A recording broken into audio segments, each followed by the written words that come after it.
Hi, everyone. Good evening. This is Evoke Therapy Program's broadcast on trust, permission, forgiveness, and forgetting. My name is Dr. Brad Reedy. I'm the clinical director at Evoke Therapy Programs, and it is Thursday, February 21st, 2019. So this is a broadcast that I really like because it's at the heart of many questions that parents ask as they go through this process. And like almost all of my topics, while I'm talking about these in the context of parenting, they have application to all of our relationships, right? The where do we trust? How much do we trust? What is it? And like most of my broadcasts, most of my thinking on this is not intuitive. Most of it is counterintuitive or uncommon sense.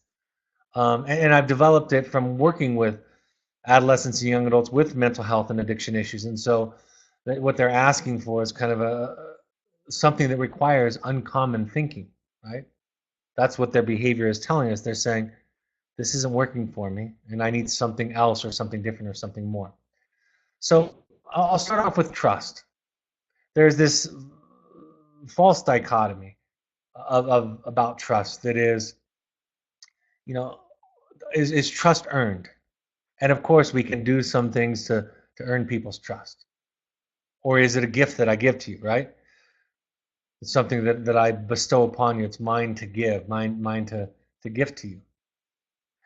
The fact of the matter is, we can all imagine situations where somebody has done enough to be trusted and they're still not trusted, right? You can imagine that. That's not impossible to imagine. And a lot of that's going to have to do with background and history. It might have nothing to do with the current situation, but if you've been betrayed over and over again, if you have trust issues, if you're very anxious, if you're extraordinarily protective of your heart and of getting hurt, it's going to be harder for you to trust. And we can also imagine that some people give trust in cases where it's quite unwise, right? There's a lot of evidence to suggest that they probably shouldn't trust this person. So instead of thinking about is it a gift, is it earned, and we can debate that all day long. Your children do debate this with you all day long. And what I say to the kids is I say, how about you just do what you do, and then I'll decide to trust you when I'm ready to trust you. How about you do what you do without trying to earn my trust, but rather you do what you do because it's honest. Like the minute that I feel that you're trying to get something from me, even trust, then I don't trust you, right? It's for the effect. I remember I had one boy who lied about something in his first letter from his parents. He admitted to something that later we found out he didn't do. His parents accused him of stealing something because he had stolen lots and lots of things. So they accused him of stealing this really valuable item. It was a piece of jewelry. And the parents said, we've gone through this before. And so they wrote in the letter and they said, you say you didn't steal it and we believe you did. And during that first group, he admitted to it. He even had a reason. He said, I sold it. I bought something for my girlfriend and I just want to come clean. And so we all said, good job. Thanks for telling us. And then 2 weeks later, the mother said, I found it. It had fallen behind my dresser and I found it on the ground. And I said, and then they said, we feel horrible. And I said, well, wait just a second. Has your son stolen from you a lot? You were probably wise not to trust him, right? That was probably he kind of put out there something that it makes sense that you wouldn't trust him. That's not a crazy thought. And then I went back to the boy and I said, why did you lie? He said, I just wanted everybody to trust me. And I thought, this is amazing. He's actually lying so that we'll trust him. So we show up and we tell the truth not to get trust, although that tends to follow, but we do it because it's the right thing to do. It's the authentic, courageous, honest thing to do. That's why we do it. And so I think about it differently. I think about it in terms of ownership. I own whether I trust you or not. And trust is something that I choose to give or not. Right? I don't have this debate about whether or not you've earned it or not. And I've heard parents and children argue about that for decades. Right? The child thinks they've done enough, they've done enough repair work, they've been doing it long enough that why don't you trust me? And I say it doesn't work like that. They get to trust you when they're ready to trust you. Now, You ideally you do your work with a therapist, with a parent coach, with your evoke therapist, with whomever you're working with, to see if there's something else going on, to see if you have, if it's not about the child, if it's about some other wound, if it's about, like I said, if you get to the point where you've committed to yourself that you'll never let yourself be hurt again, then we'll talk about that as its own issue. But you get to choose when you give it or not. And having a debate about whether or not the child has reached some objective, or anybody in that, for that matter, that the person has reached some objective level whereby they are now entitled to your trust, doesn't make sense. It's really not how it works. But we talk about it that way because, like I always say, we all grew up thinking we had to be right, instead of growing up realizing that the real job was to just be a self, a person. Parents worry about this kind of cause and effect. Will my lack of trust make them feel a certain thing horrible about themselves, disappointed? Let me tell you, when someone becomes accountable, when somebody is really doing their work, is really honest with themselves, when somebody has surrendered, right? We talk about that in therapy and addiction work, surrender. They get it. I don't blame you. I don't blame you that you don't trust me. Makes sense. I've lied to you before. You when you're the person that's done the hurting, right? When you're the person who's the offender in the story, forgiveness comes on the terms of the offended, not on the terms of the offender.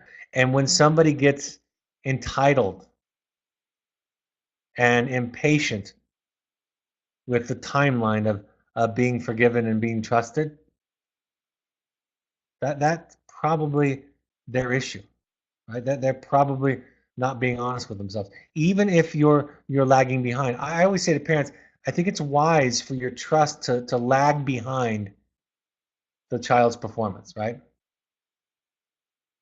And just let them deal with the consequences. And I think that a person's patience with somebody not forgiving or not trusting them is one of the indicators of how honest they're being and authentic they're being, and how much progress they've made.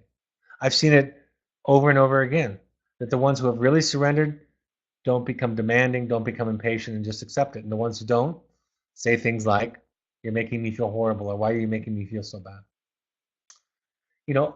Are you being too cynical or too Pollyannish? That's the question. And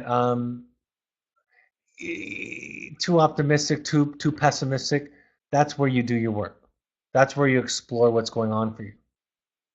When you come to me and say, "Am I trusting too much or too little?" I encourage you just to take a step back in general and just take a kind of a we'll see attitude.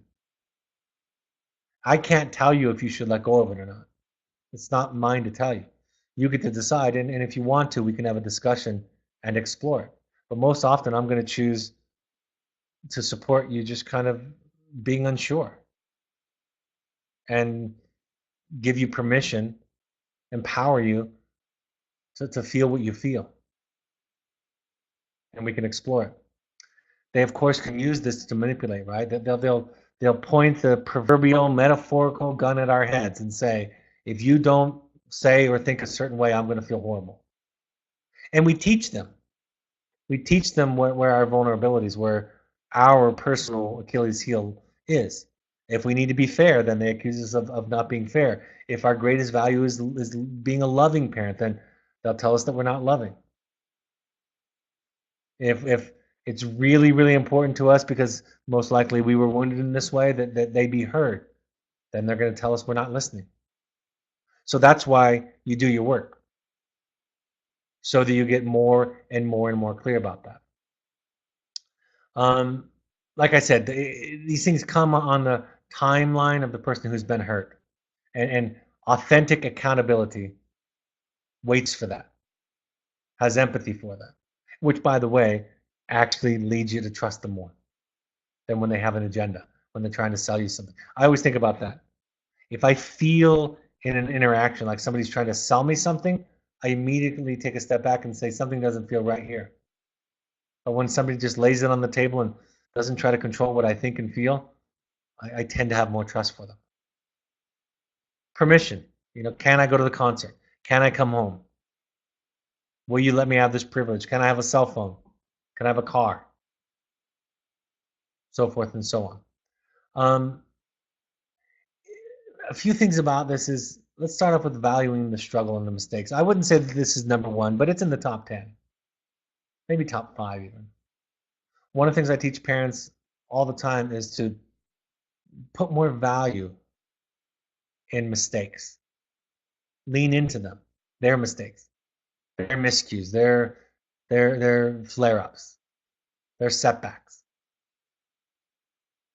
If we hold on to it too tightly and growth and perfection is the standard, then it's going to be pretty hard. They'd rather just burn the house down than deal with that pressure, because that's loaded with a lot of shame and fear. And learning to not take away a child's pain and struggle means that we have to go inward and heal whatever family of origin wound that we feel that we're trying to fix in them. That's the key.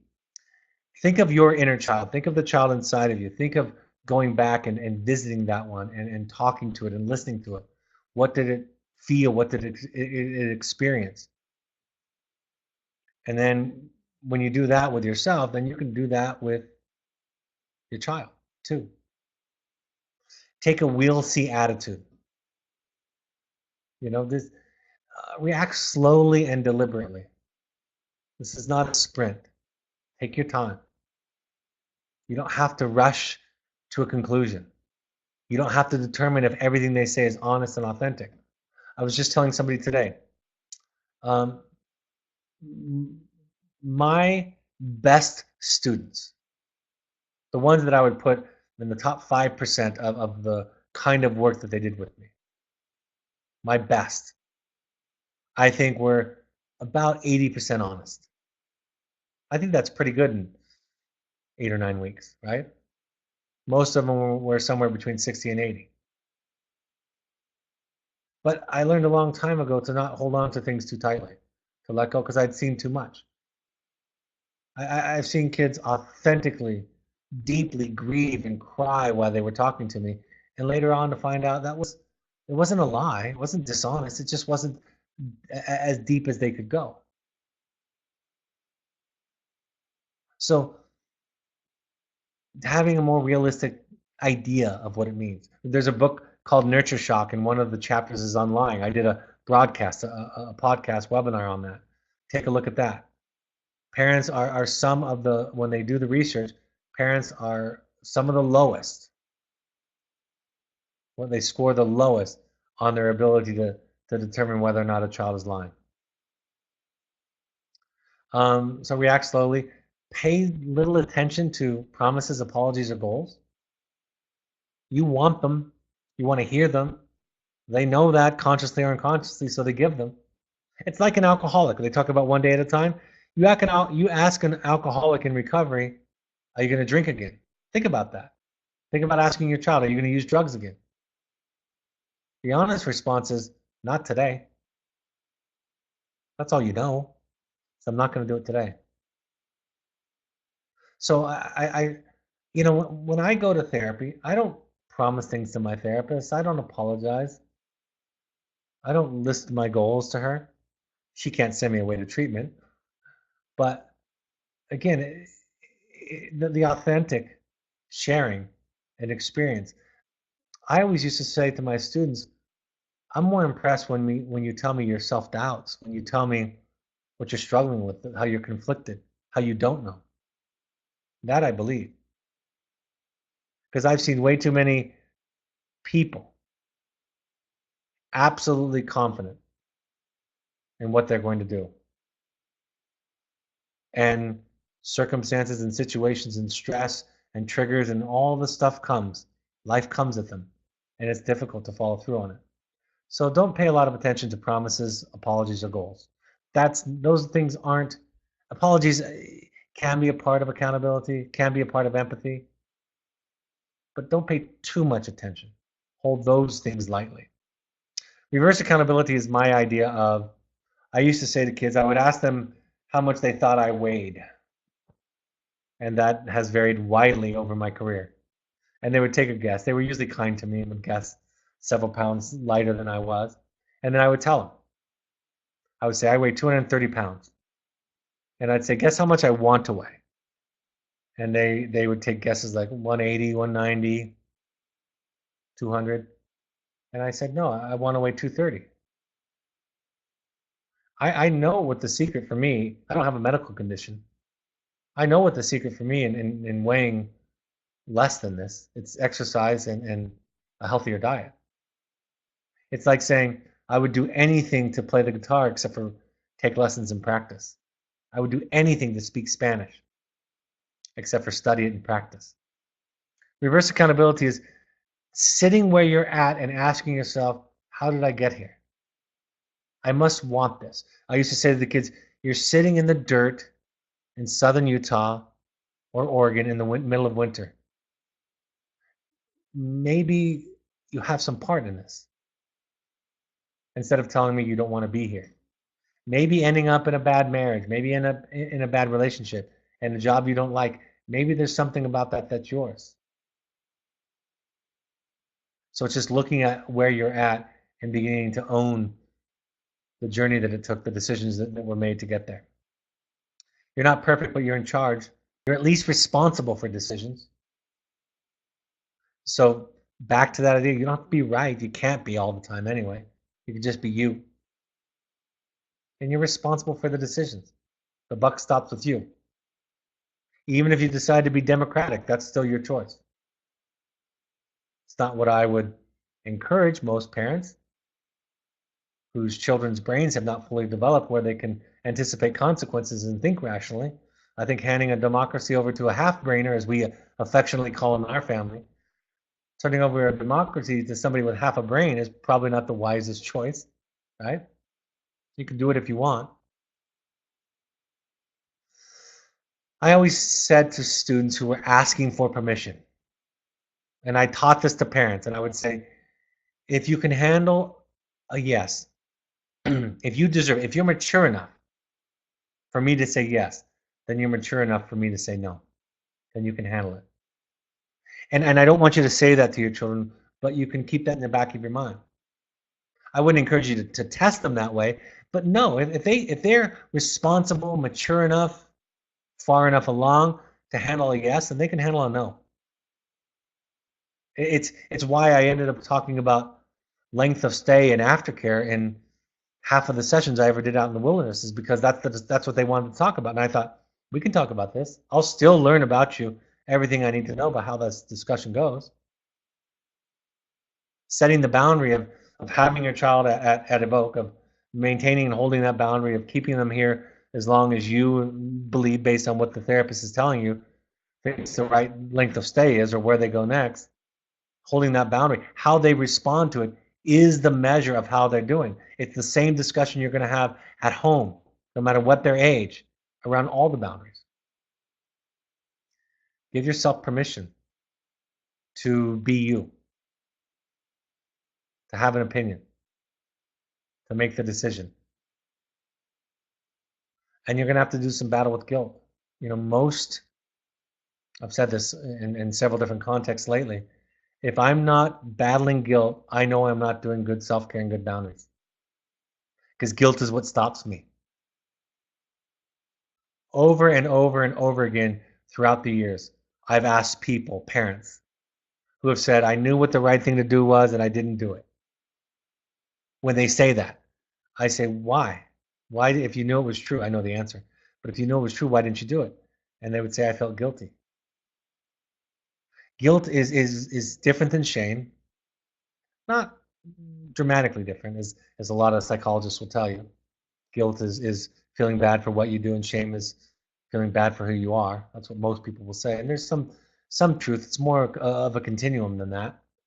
And nobody talks about that. But guilt is the belief that if I hurt you, if I do something that hurts you, then I've done something wrong or bad, because that's what our parents taught us. That's how they told us, that's how they gave us guidance in life, is they told us how upset they were or happy they were. And we were supposed to use that as a measure of whether or not we were doing the right thing. That's insane. It's insane to think that how a parent feels is the direct measure of whether a child's doing the right thing or not, right? My mother wanted me to do a lot of different things in my life with my career, my relationships, her religion. That's that doesn't enter into the equation. I'm not going to live a life for her, right? I'm 50 years old. She's 80 years old now, so it's different, but not that different. It ought to inform me. I ought to ask questions about it, but I've learned that sometimes when I do the right thing, when I do the right thing for my children, in my marriage, in my friendships, when I do the right thing, I show up and I tell the truth. Sometimes it hurts people. So it's not a reliable measure of right and wrong. And battling guilt can be a really, really good sign that you're making progress and evolving. And it doesn't leave you amoral or hedonistic or selfish. It leads you to be more whole. And then you tend to rely on something else for right and wrong, and that's love and compassion. I don't not rob a liquor store because I'm going to get caught and because I feel guilty. I don't rob a liquor store because of love. Controlling is trying to convince the children or the other person that you are right and they are wrong. And explanations are often evidence of self-doubt. Justifying your decisions, explaining your decisions, lecturing about your decisions, right? Telling them why they can't and can't do it is not evidence of a strength. You can try it once, but rarely does a child say why, and you give a perfectly rational explanation of why, and they never say, you've made some really good points. Thanks for letting me know where you're coming from. I'll just sit with that. We know that doesn't happen. Forgiveness. Sometimes parents will tell me I'm getting angry. I'm still angry, or I'm getting angrier. That's okay. See, in my work, everybody gets to feel what they feel. The children get to feel what they feel. You get to feel what they feel. That's the pathway to healing. I was just explaining to my 11-year-old 2 days ago the idea that not feeling is not in all cases, because there's organic issues, there's genetics, but for the most part, by and large, not feeling is the cause of mental health and addiction issues. Feeling is the cure. So you feel it. And hopefully you can feel it in a safe place. Now, if you give all of that to your child, it doesn't necessarily work. So you give it to me, or you give it to your home therapist. So that when you show up to the child, you're there for them and not vice versa. And sometimes you're getting angry because they're telling you more things, or because you have the room to be angry, right? Because before you were managing a crisis and chaos and life-threatening, or at least quality of life-threatening behaviors. Should I get over it? When should I get over it? When you're ready, on your time, no rush. You get to decide. Healing is on your terms. Just do it with somebody else besides them, so you don't unload on them all the time. You don't teach them that it's their fault. You teach them it's your job. Your serenity, your peace of mind, that's your responsibility, not theirs. Just do that work with somebody. I do that work with my therapist. So in practice, I don't get it right all the time. I don't do it well all the time, but in practice, I do that work with my therapist every week. I went to therapy this morning. It's usually Friday morning, but she moved it to today. I do that so when I show up in my marriage, when I show up in parenting, I have more capacity because I've already vented and complained here and sorted it out, uncovered it and turned it over and looked at it. So that when I show up, I have a better chance at being able to show up for the people that I love and loving them. This is something I've found. It's really, really, really hard to not be angry and to forgive somebody when it's still happening. Okay? I hear this a lot. People describe a situation that's still toxic, that's still happening to them. and they say, I'm not letting go. It's hard. If you're getting beat up by somebody, emotionally, physically, metaphorically, it's hard to forgive them, right? It's a signal. The lack of forgiveness is a signal. The anger, the open wound is a signal to do something, to set a boundary. That's why you can't forgive. It's almost impossible to forgive it if it's still happening. But you own forgiveness just like you own trust. They're very closely related. You get to do it on your turn, and you're not right, and don't have a debate with them about whether or not they've earned your forgiveness. You just own it. It's mine to give. I'm not ready, and I don't have to justify it. In fact, I talked to this guy or this woman called my therapist, and they're okay with me taking as long as I need. They don't have an agenda, and so I'm going to keep talking to them until I'm ready. Listen to your evoke therapist to help you differentiate between your relationship with the child and others, including yourself in your life. In other words, so I've heard people saying my mother was an alcoholic, and so I can't. I have this deep wound, and so I see my mother in my son or my daughter, for example, and I say, well, that's a different project. That's eclipsing the relationship with your child. Or my ex-husband, he's just like my ex-husband, or she's just like my ex-wife. Well, that's a different problem. Now you're projecting onto your child other relationships. And that's not crazy. We all do it. And so work through that so that the relationship with your son or your daughter is a relationship with your son or your daughter, not a relationship with somebody else. Some people say that they've never been angry. Um, Sometimes we don't have permission or space. Sometimes we learned in our family of origin that anger isn't okay. Again, another thing to explore with your therapist. I've gotten better in my life at going to the feeling beneath it, the primary emotion. We try to teach that to your children. Anger always covers up another emotion. Underneath it is, we call it a secondary emotion. Frustration, feelings like anger are secondary often, or almost always. And so what's underneath the anger? Well, it's hurt, it's sadness, it's grief, it's embarrassment, it's fear, it's pain. And so I do better now than I did 10 years ago, 20 years ago, 30 years ago, going to the primary emotion instead of stopping at angry and staying stuck in it. Do we use anger to punish people? Right? That's unfortunately, I wish I could sit here before you and say, I don't, but I do.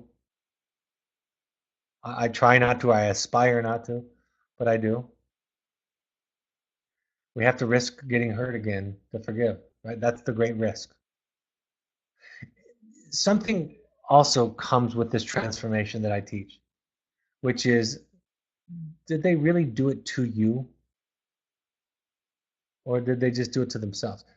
Of course, my children impact me, but I will tell you that the older I get, the less I think that the things that people do to me are about me. I'm better at that than I used to be. Not completed, but better at it. I'm better if somebody yells at me and calls me a name to realize it's not about me. And I don't say it's not about me. Well, actually, I do sometimes when I'm in a place where I can't listen. I said that to my wife. She was standing right there at my office door. She was upset with me about something. And I said, you're just feeling bad and inadequate right now, so you're making me the bad object. Just in case you're wondering, it didn't go well. She didn't de-escalate. It's really hard not to say that sometimes, but when we know it, and that comes from a place of strength and knowing that we're okay, we can hear other people. I talked about the idea of anger being the secondary emotion, and hurt, fear, sadness, embarrassment, pain, the more vulnerable emotions being the primary emotions. I saw a quote one time that said, anger is hurt's bodyguard. Right? It's what protects us. Signals for change.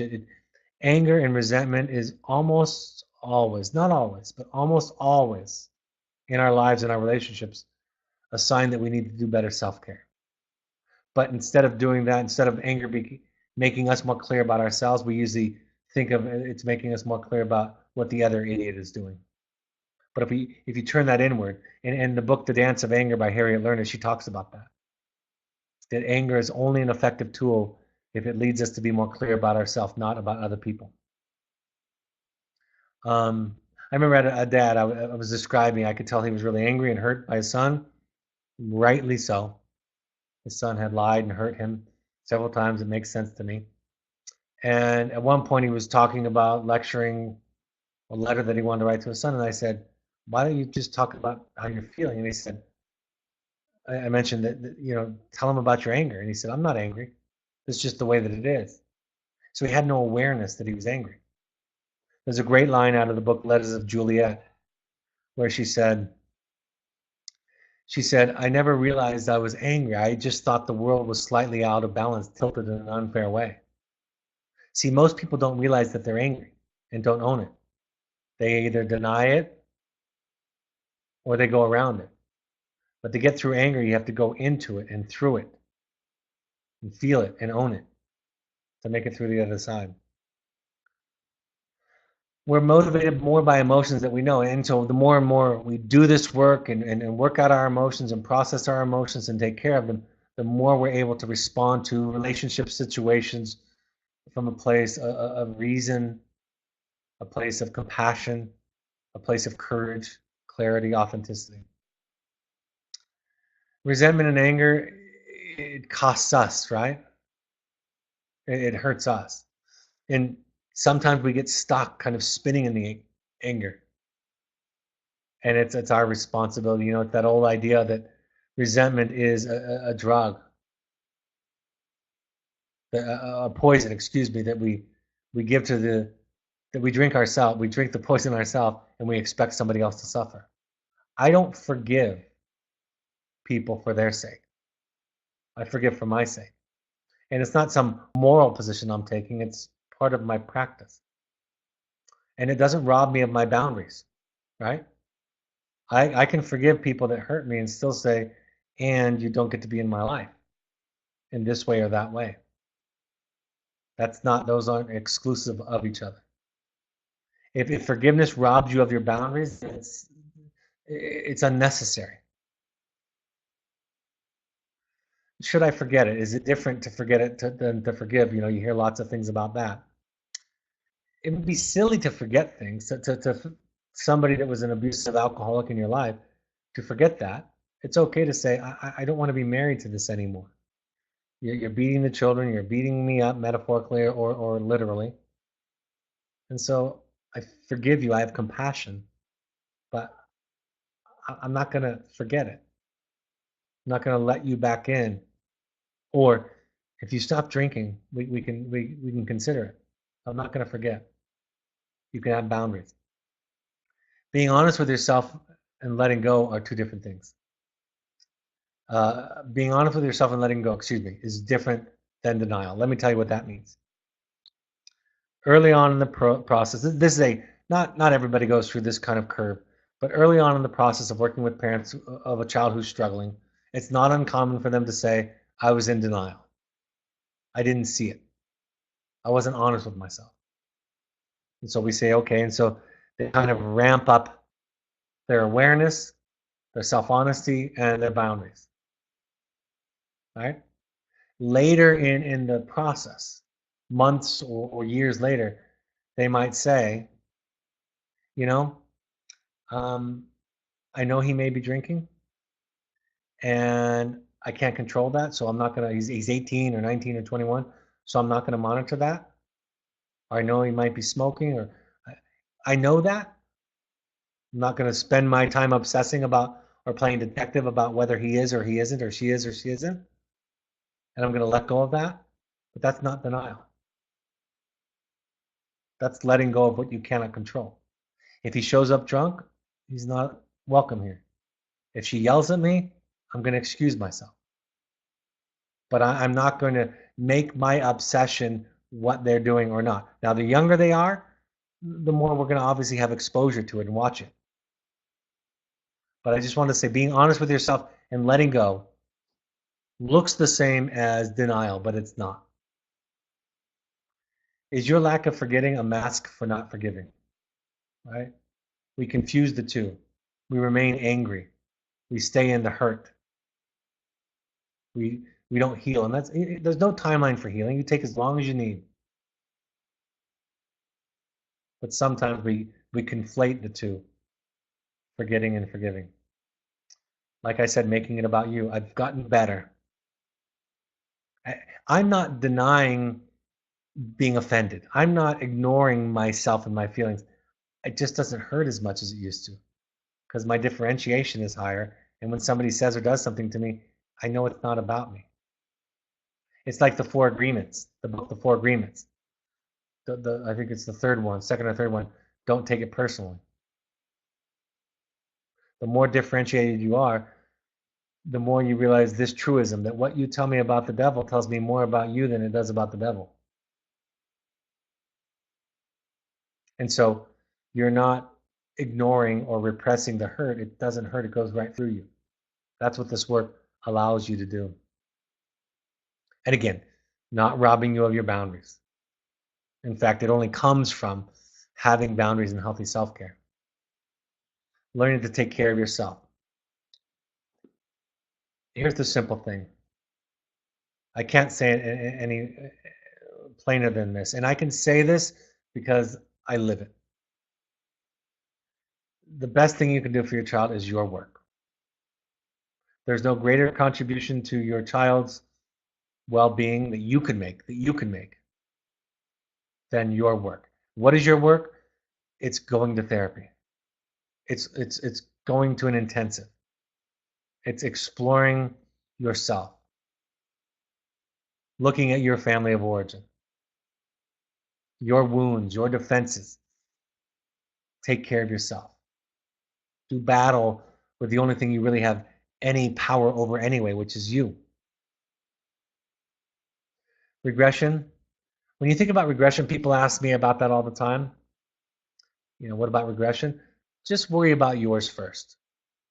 Worry about your regression first. I had a father, I've told this story before, and I think it's just amazingly, it's illuminating to me. His son had come to me and then he had gone home. Not against my strong recommendations, but I thought there was some risk, and I was ready to support him. And I talked to him several times after he went home. They'd hired me to kind of do some follow-up care.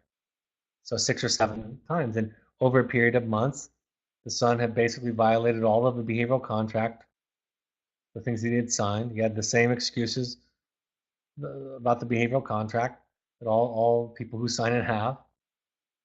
Signing a behavioral contract doesn't release you from having to do your work. Hopefully, it just gives you confidence to be able to do it.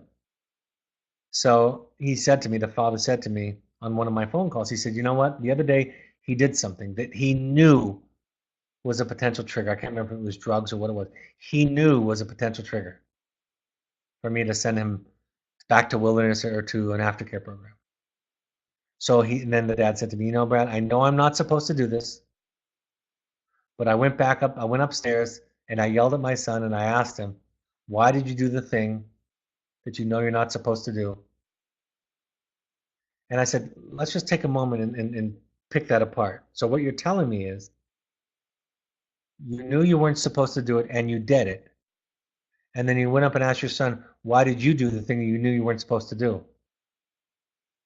And I said, you kind of already know the answer, don't you? Just go back and tell him you're sorry and tell him you get it. Tell him you were doing the same thing he was doing. Just worry about your regression first and foremost. That's the most important thing. I had a mother who called me one time. They were visiting after Wilderness and after therapeutic boarding school. They were visiting colleges during one of the home visits.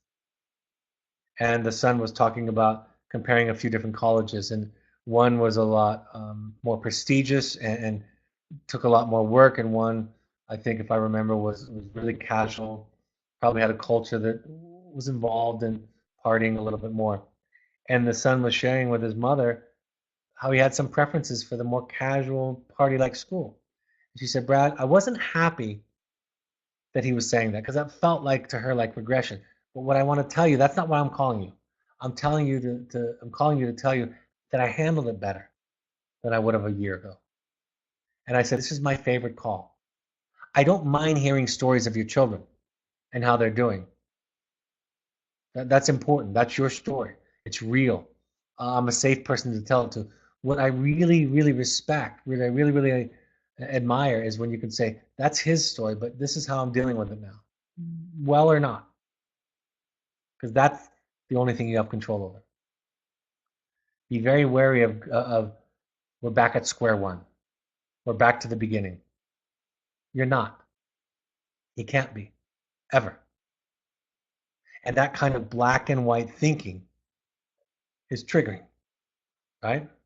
Parents that have identified themselves in our research as successful say that this is the number one thing that they don't do, and that is communicate in black and white thinking. And then learning to value the mistakes and the struggles, like I said early on.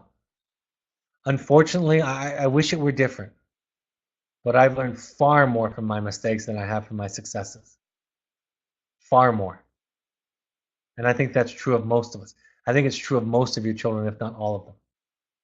So it doesn't mean you don't steer away or have boundaries around it or consequences or limits. It just means that you have a different feeling towards it than you did before, because you've reframed the struggle, the detour as part of the journey. So what are the take-homes? Boundaries are about managing self-care, not about changing other people, although they do impact and change other people. But it's about making sure that you're living in accordance with your values. Resentment and anger are often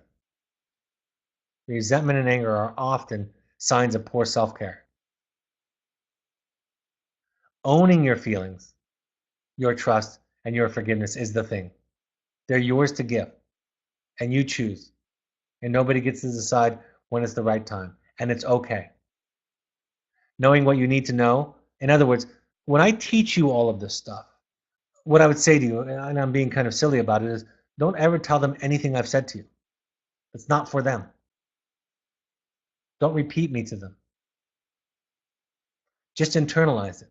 This is what you need to know to be able to show up and parent with a secure attachment style, a healthy self, and a healthy connection. That's what this is for. But we want to tell them, because if we can change them, convince them, then we don't have to set boundaries, which is the hardest work of all.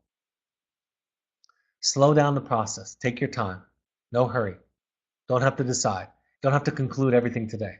And if you're unsure, stay unsure. Let go of what they think of you so that you can live your truth. And conversely, avoid trying to shame them and tell them how to feel or what not to feel. Try to convince them that you're right or that you only have their best interest at heart. That's not for them to hear from you. They get to decide how they feel. Release them and you from that dynamic. Be informed by what they say, but not controlled by it. Ask questions. Parents would say to me, can I ask him where he wants to go afterwards? I said, you can ask him anything. Can I ask her what she thinks structure at home should look like? And I say, absolutely. That's going to give you a lot of information. So you ask questions, absolutely. But that's not akin to abdicating responsibility that you get to decide your boundaries. That's not giving them an equal vote necessarily. That's not a mandate for you to do what they ask for, but you listen to learn about them. And then you ask yourself questions. And you talk with the adults in your life. And you come to a conclusion. And then get help. Work with people. You can't do this alone. You didn't end up this way alone with the wounds that you have. You did not end up this way with the wounds that you have. So the way out of it isn't alone. It doesn't work that way. Like I said last night, reading a self-help book, listening to a podcast, absolutely helpful. I do that too. It's not the same as therapy. Therapy is an experience that can't be replicated very easily. It is taking the risk to show up, tell the truth, show up as a mess, neurotic, whatever it is, at the risk that the therapist is going to respond like people in your past have And hopefully, if you have an adequate one, they'll respond with compassion and curiosity and understanding, and you'll find yourself over time. And that makes all the difference in the world. All right, send in questions now, and then I'll go through the upcoming information, and then we will go to the questions. We ask all current parents to go to 6 12-step support groups while their child is with us. Any combination of Al-Anon, CODA, Families Anonymous, Alateen is for teenagers if you have siblings that want to go, or adult children of alcoholics can be a great place to go to listen to if you had some of those characteristics in your family, even if there was no drinking. RefugeRecovery.org is a place you can go to learn about a Buddhist-inspired recovery program that many people are finding helpful. It doesn't have quite the emphasis on the higher power, if that's a barrier for you. A lot of mindfulness training. The National Alliance on Mental Illness, NAMI.org, is a great place to go for community resources, classes in your area that are affordable or free. On social media, you can listen to all of these broadcasts on your iPhone or iOS device on the podcast app. On an Android device, download the SoundCloud app. And on either device, just search when you get there, Evoke Therapy Programs, and then press subscribe. We try to release one the next morning after these broadcasts, sometime around 10:30. You can share those with friends. Those are available to the public. Please do share. Please rate us there and share them with friends if you find them helpful. On Twitter and Instagram, follow us using the handle @EvokeTherapy. And also, we have a new Instagram account for our intensive program, and it's called Evoke Summit Lodge. So follow us on Instagram there @Evoke Summit Lodge. Those are different accounts, they have different administrators, and both have wonderful themes. On Facebook, you can find us by searching Evoke Therapy Programs, or you can find the Alumni Foundation on Facebook by searching Evoke Family Foundation. Our Evoke blog has new information each week uploaded. My book is available on Amazon right now while the warehouse is reprinting. Just click on where it says new underneath the paperback. You can buy it directly from Evoke Therapy Programs. There's also electronic versions there and on your iBooks on your iOS device, or audio versions on Audible. Our next Finding You, if you want to do deeper work, our next opportunity is March 27th through 31st.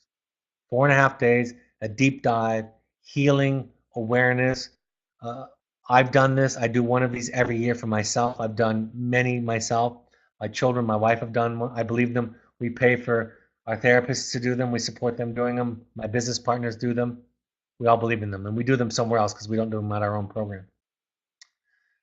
Email intensives@evoketherapy.com for more information. I will be in Southern California this Sunday from noon to 3.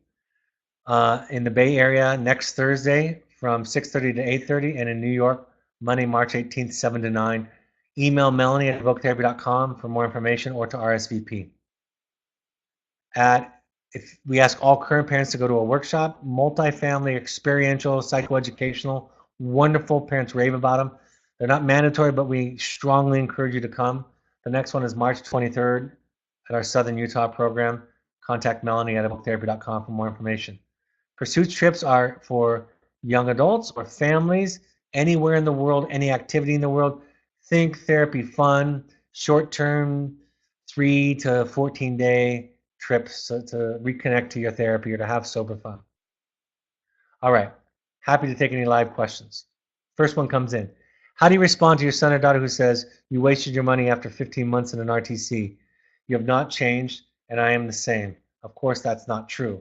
It was the worst, and you destroyed my social life. I do not expect appreciation or apologies, but I want to do the very best for my children. Well, what I would say is I would say sorry. I did the best, and maybe it was a mistake. In New York City 2 months ago, the parents first asked my son that question because he was there, and I sent him when he was 13 and 14. And then after he left, we talked about it. And they asked him the question, did you have anger? Did you resent your father? And after he left, I explained to them, I said, it wouldn't have mattered to me. Not that I don't love my children, because I love them as much as I'm capable of loving anybody. But it wouldn't have mattered to me. My response would be, maybe I was wrong. Sorry. And when you take that approach, they can move through it. If I have an investment in them not being angry, if I need you to not be angry, then we're going to stay stuck and it's hard to move through. So the response is, sorry. Sounds like it was really horrible. Did the best that I could. Maybe it was a mistake. That's the best way you can encourage them moving through it. But if you have an agenda where you need them to get through it at all, ever, it's lost. My children don't really resent me because, not because I don't mess up, because I mess up a lot every day, but because I don't care if they do. It's not a value of mine. They're allowed to hate me and be hurt by me. And it takes a lot of work to get there. And so we just kind of move through it. I do stupid stuff. I try to say I'm sorry. They tell me what an idiot I am. And then I agree with them. I admire where you indicate that home contracts are not workable. This is true. I have found that being present, not efficient, is the best position for developing trust, permission, forgiveness, and forgetting. This means driving, kids' activities, laundry, homework, encouragement, dinner. Time matters. Time is a big deal. In middle to upper class families, children ask for more time. In lower class families, money is seen as love and sacrifice. In middle and upper class families, it's time. Right? It's whichever is the most scarce resource. And about behavioral contracts, I'm not anti, but I'm pretty close to anti-behavioral contracts. Because in the history of parenting, no child who's ever signed a contract, when confronted with the violation of that contract and its associated consequence, no child in human history has ever said to the parent, you know what, you're right. I see right here on the piece of paper very clearly, I violated the terms of our agreement. I see my signature at the bottom of the page, and I accept the consequence willingly. Never happened.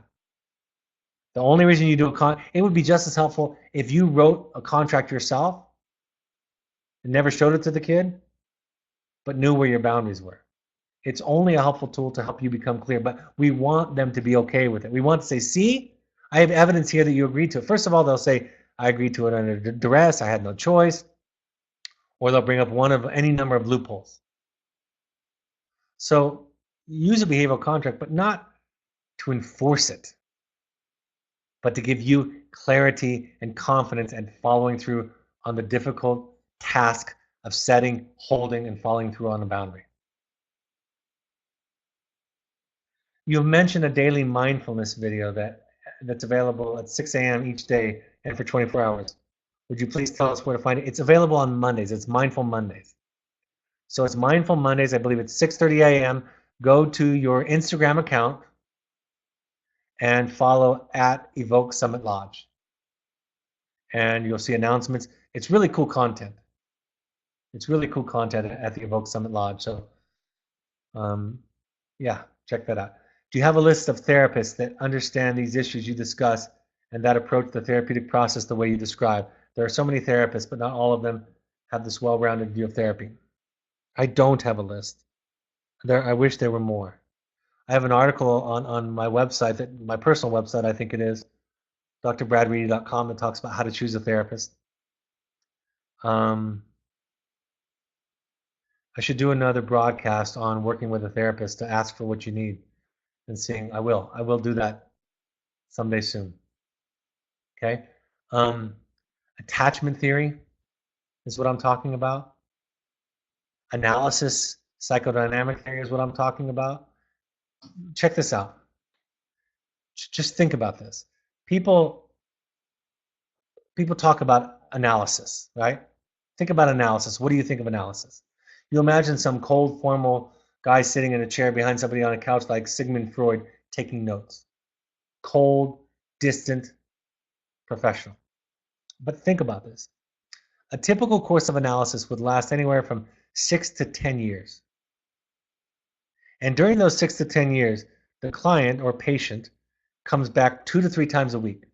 Imagine going to somebody 3 times a week for 10 years, Monday, Wednesday, and Friday, or Tuesday and Thursday, and saying the same thing over and over and over again. And the therapist tolerating it, the analyst tolerating it, listening, understanding, reflecting back compassion, and non-judgment. That's analysis. I teach and train therapists all the time, and most of them don't know what it is. They think therapy is problem solving. I wrote a professional article in a journal a couple of years ago on this. If you Google my name, Brad Reedy, and you Google NATSAP, NATSAP, and therapy and psychology. That's the name of the article. Psychology versus therapy. Most therapists think it's problem solving, it's skill building. Those kinds of things do happen in therapy. But therapy is supposed to be another context. Therapy is supposed to be a healing thing. And if the therapist's agenda takes the forefront, if I'm taking care of my needs in therapy, it's not therapy. I have parents for that. The deal in therapy is you hand me a check for my time, end of deal. That's all that I require of you. If you want to talk about sports for 10 years, we talk about sports for 10 years. A famous analyst had a client come to him and he said, an adult, my family thinks I need to go to a therapist. My wife thinks I need to go to a therapist. My friend thinks I need to go to a therapist. And the therapist says, what do you think? And he said, I don't know. I want to become a director. So the analyst says, let's talk about that then. See, I just see you. That's the deal. So it's not very common. I'm sorry. But if you look at that article I wrote on psychology versus therapy, Brad Reedy, NATSAP, NATSAP, you can find the article there. If you want to email me at brad@evoketherapy.com, want a copy of it, share it with your therapist, share my book with them, see what they think. If this feels right to you, and see if they're willing to meet you there. Can you discuss what vulnerability means? Vulnerability is the quality or the experience of taking a risk, of showing up to some degree of honesty at the risk that you're going to be hurt, judged, rejected, disliked, corrected, fixed, right? Vulnerability is the risk that I take. If I tell you the truth about how I feel, I can get hurt. I just had an experience just the other day where in an experience of training, I came to an awareness of something that I thought and felt that I felt ashamed of. And I thought, I'm going to say that because this is a safe room. And I said, hey, I have this feeling and this thought, and I'm embarrassed of it. I feel horrible as a father to think and feel this way. And saying it out loud, I'm afraid everybody in the room is going to judge me. Nobody did. I knew it was a safe place. But that's vulnerability. It's saying, I don't know. I'm scared. I'm hurt. Your children, if you want your children to be vulnerable, to let down their walls, the walls they built to protect them from perceived threats, then you let down your wall first. That's how it works. Then you don't pose a threat. Can wilderness help teens that appear to have early personality disorders such as histrionic or narcissistic, or might it be too much? Absolutely. It's a longer project for all of our teens. But that's what we do, right? Narcissism comes from the narcissistic wound. That's where it comes from. And you can heal wounds. Personality disorders are famous for being more difficult to treat and become more kind of themes throughout your life. But that's my specialty, actually, is working in personality disorders. Because when you do that, everything else is easy, right? So absolutely, I wrote an article on my website on what narcissism really is. drbradreedy.com. Go to the blog page, scroll down. I only have about 10 or 15 blogs there, and it's called What Really is Narcissism. And it's not what you think. And the way that the typical person and even the therapist might react to it is not helpful. It looks arrogant, and it is. That's how it presents. But it's something quite different underneath. So absolutely. All right, no further questions. Thank you, folks. I enjoyed talking to you tonight. I love this work. I hope these are helpful for you. They're helpful. Excuse me. I hope they're helpful contact and points during the week for you to refer to. I hope it's helpful for you to listen to them. Again, please rate us on the podcast app and the SoundCloud app, and share us with your friends and on social media, and get this message out, because it can make a world of difference. Thank you for and on behalf of your children for showing up to these. This is what they need from you. They don't need perfection. They just need you to change the project from trying to fix them to trying to fix you. They need you to change that focus. I have a week's vacation and a lot of work next week with travel. So for back-to-back weeks, I'm going to be unavailable. So I'm doing something new. My next broadcast is going to be on a Saturday. You don't have to attend it live, of course, but it's going to be on a Saturday, March 2nd at 1 p.m. Mountain Time. And that's right before my vacation, in between work travel and my vacation. So Saturday, March 2nd, 1 p.m. Mountain Time, and it's going to be on codependency and co-participation. I look back and listen to the recording I did a few years ago on it, and I want to update the recording and the message. Thanks for joining us. Have a great couple of weeks, and I'll talk to you on the 2nd. Bye-bye.